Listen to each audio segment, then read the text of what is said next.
What's on my mind this morning is this petition. There's a, well, you know that opium has several petitions before them. Most of them don't get much publicity, don't get much leeway.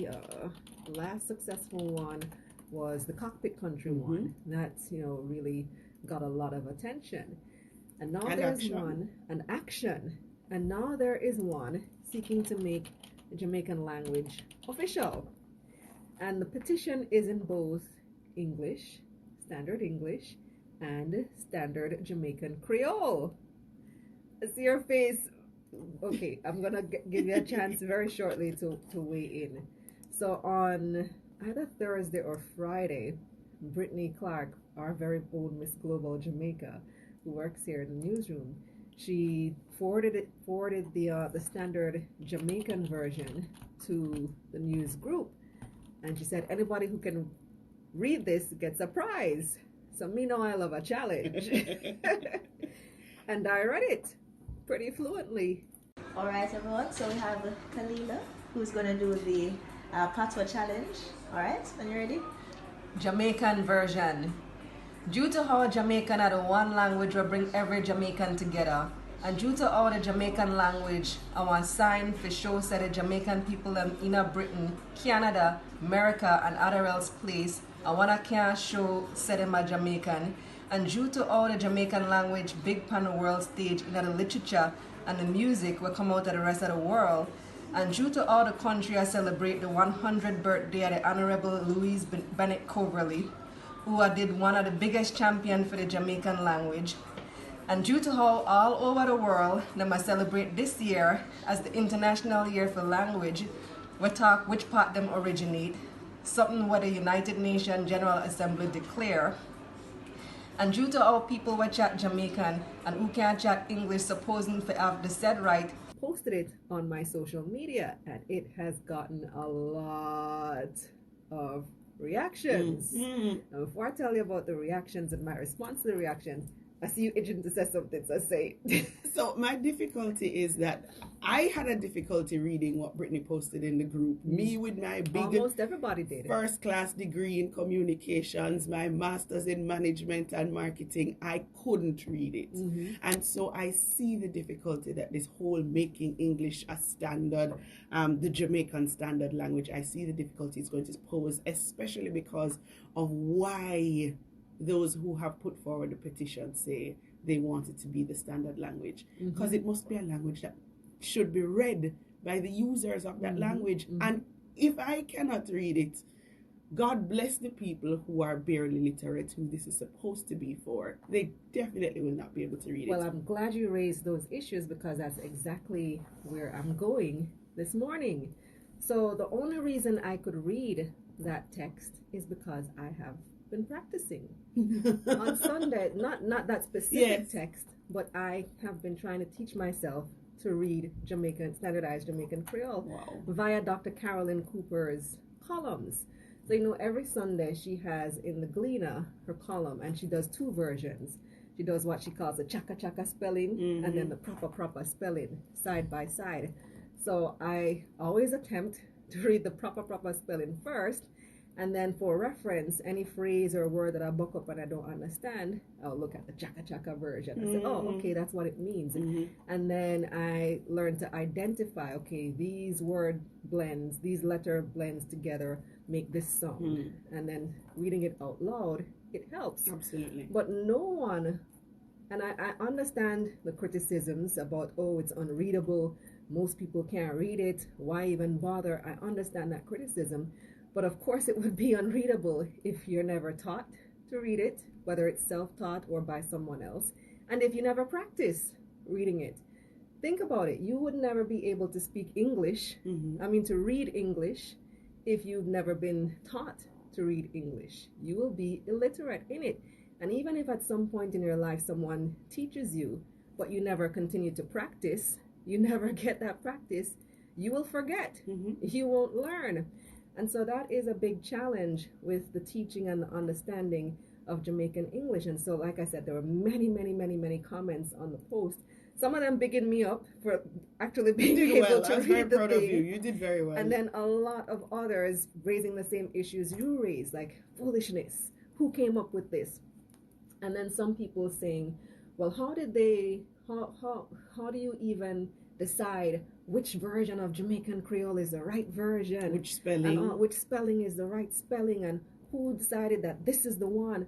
But I'm like, this has been standardized since 1957, though. What's been standardized? Jamaican Creole. There's a dictionary of Jamaican Creole, of Jamaican English, published in 1957. So this system has existed for more than 50 years. It was edited by Frederick Cassidy, co-written with him and Robert LePage in the 50s. Accepted that as the but it standard. Hasn't been.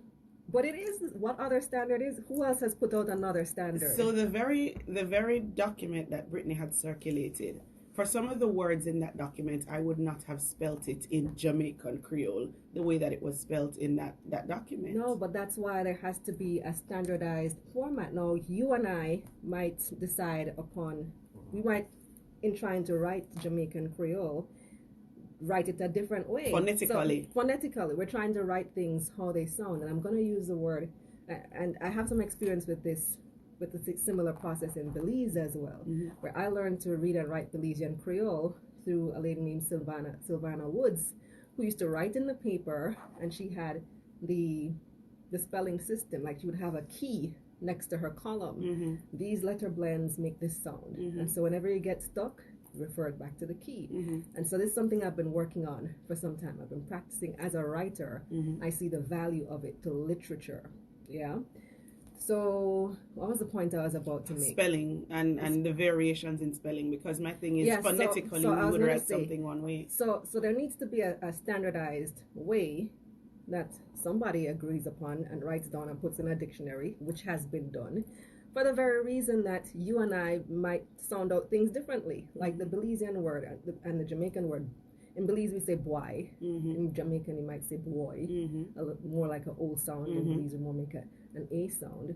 So I might write that B-W-A-Y. You might read that and say boy. What's boy? So if there's a standardized way that's accepted, that's in the dictionary, and everybody starts getting familiar with the standard way, you know once you see the word B-W-A-I that it's boy. Or if it's B-W-A-Y that's agreed upon, that it's not boy, it's boy. And the same thing goes in the English language. Now we complain about, oh, who came up with this, and why is this the accepted form and not this the accepted form? Well, in English, the same thing happens. English has so many exceptions, probably more exceptions than rules. So many different versions of words, so many different pronunciations, so many different word blends, vowel blends, consonant blends, that in one word it's pronounced this way. Big up to foreign speakers who learn to speak English, and then the very same blend in another word is pronounced a completely different way. And we don't complain about it in English, we just accept that that is the way it is.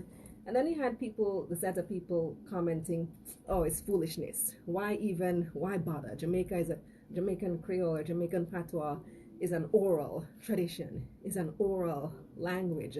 Why do you need to write it down anyway? Well, if Shakespeare had said that about English when Latin was supposed to be the official thing, we'd never have Hamlet and Macbeth, would we? My challenge is the same difficulties that you have right now with the teaching and learning of English, you will have with the teaching and learning of Patois. I think let's give English for me, let's give English a greater shot. Let's introduce orals. Nobody is saying that you should do away with English. Nobody has ever argued that you should replace English with Jamaican Creole. They're saying they're complementary to each other. These two things go hand in hand. But it really surprised me that so many people don't know that this has been standardized for over 50 years. People are saying, well, how are you going to decide? People are saying, which version do we use? Do you use the Westmoreland version or the town version? Is it uptown version or the downtown version? Granted, I do think it might need some updating, being over 50 years old. English dictionaries, for example, are revised every single year and updated every single year. Because language is lived. Language is lived, language changes. The language of Shakespeare's time is not the language of today's time. The language of Beowulf, English classic, is barely recognizable as English today. But I do think it is important to have it for posterity purposes, for the literature of it. And then once you have the literature, then people have things to practice, to read and write on. Because if you don't have anything written in it, then what's the point of learning it if there's no material to practice it? So big up my friend to Ivory Kelly, my fellow Belizean writer, who recently wrote the first full-length book in Standard Creole. Very nice. Called Pengering. It's on Amazon, by the way, if anybody wants to check it out. Very similar to Jamaican Creole. The standardized spelling system is a bit different. I think it's a bit easier to read than the Jamaican version, maybe because it's more recently developed than the Jamaican version. But that's what's on my mind this morning.